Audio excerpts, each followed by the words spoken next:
conversar com vocês sobre um assunto que é bastante importante dentro da odontologia, que são os cuidados pós-operatórios. A cirurgia odontológica é uma cirurgia que na maioria das vezes ela é bem simples, mas não é o fato dela ser simples que a gente pode dispensar os cuidados pós-operatórios, porque o sucesso da cirurgia, o bem-estar do paciente depende disso, inclusive para evitar complicações. A primeira coisa com relação aos cuidados pós-operatórios é usar corretamente as medicações prescritas. Às vezes o paciente não sente dor, não tem inchaço, não tem nenhum sintoma e acha que pode parar de tomar medicação.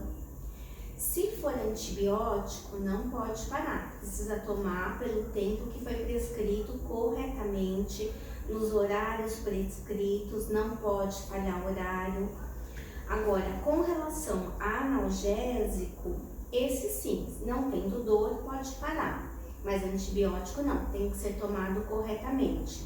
E quando a gente passa anti-inflamatório, precisa tomar também, tá? Então isso é muito importante. Uma outra coisa, não fumar. Se é um paciente fumante, a gente sabe o quanto é difícil deixar de fumar, mas isso é muito importante para evitar hemorragia e para evitar infecção. Dormir sempre com a cabeça um pouquinho mais alta, não pode dormir do lado que foi feita a cirurgia, não pode mastigar daquele lado. Uma outra coisa bastante importante, alimentação fria, pastosa, bem molinho e mastigar só do outro lado. Mas o que acontece? Embora a gente jogue o alimento só para o lado contrário ao da cirurgia, ele acaba indo para lá também. Então, por isso que a gente pede para ser uma alimentação bem pastosa, bem molinha, para não machucar o local da cirurgia. No dia, gelado e frio. No dia seguinte, pode ir do frio para um morninho para frio. E conforme a evolução, pode ir aumentando tanto a temperatura como a consistência. Mas tem que ser de uma maneira bem gradativa. Isso físico. Quem tem o hábito de fazer academia ou andar, alguma coisa assim, né, de exercício físico mesmo, tem que evitar por pelo menos uma semana. Qualquer aumento do volume sanguíneo, como acontece com o exercício físico, vai gerar uma hemorragia.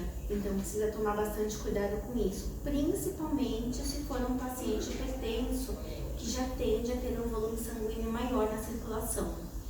Os pacientes diabéticos, a gente normalmente, né, só faz a cirurgia com uma autorização e a gente tem que tomar uma série de cuidados no pré e no pós-operatório, inclusive para aqueles pacientes que fazem uso de medicação como a AS, que afinam o sangue. Então tem que separar antes e depois da cirurgia para evitar hemorragia. Se houver algum inchaço, pode fazer compressa com gelo no local. Quando a gente vai fazer compressa com gelo, a gente tem que tomar um cuidado bastante importante, porque o gelo queima também. Então não pode pôr o gelo direto no rosto. Então o que faz? Se for usar gelo mesmo, põe num saquinho plástico, embrulha num pano de prato e coloca. Ou pode usar aquelas bolsas térmicas com água gelada dentro, ou aquelas que já vão direto no freezer. Mas aí também, nesse caso, embrulha num pano de prato ou num outro paninho qualquer, para não ficar direto sobre o rosto, porque senão ele acaba ficando cuspindo. Porque cada vez que cospe, pode tirar o coágulo que fica por cima do local e isso provocar uma hemorragia. É normal, no dia da cirurgia, sair um pouquinho de sangue, por mais que esteja suturado, bem fechadinho, pode acontecer. Aí acaba juntando com a saliva e acha que está sangrando a mais. Não é, é porque junta com a saliva, tá? Lógico que desde que seja um padrão normal, né?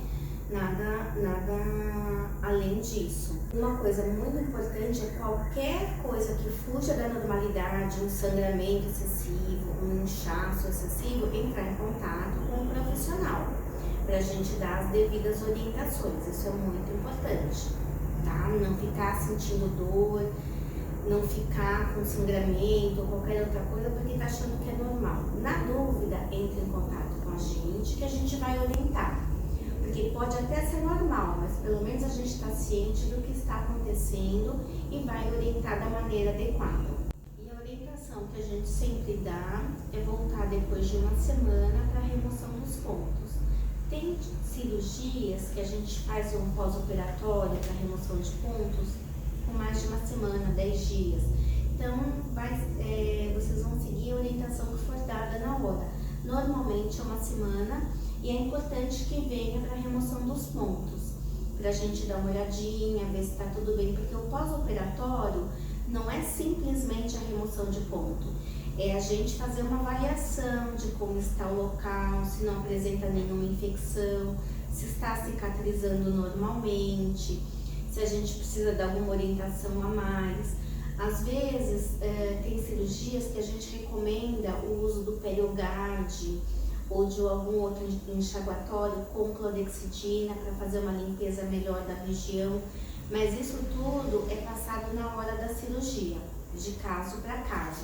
No geral, as recomendações são essas que eu passei e que é muito importante segui-las corretamente, mesmo quando não tem nenhum sintoma. Porque se o paciente está bem medicado, com antibiótico, com analgésico, dependendo do caso e da cirurgia, até com anti-inflamatório, e pelo fato de não sentir nada, começa a fazer esforço, começa a falar demais, isso tudo vai fazer com que o paciente acabe tendo sintomas. E aí, por já estar bastante medicado, a gente não consegue uma regressão desses sintomas rápido. Então, para evitar tudo isso, a gente pede que siga corretamente. Então, é bastante importante, eu vou frisar isso novamente, que todas as recomendações sejam seguidas com bastante critério, porque disso depende uma não infecção, um pós-operatório tranquilo, não ter dor, não ter inchaço na medida do possível, porque dependendo do procedimento é normal ter um inchaço, mas as medicações vão corrigindo isso.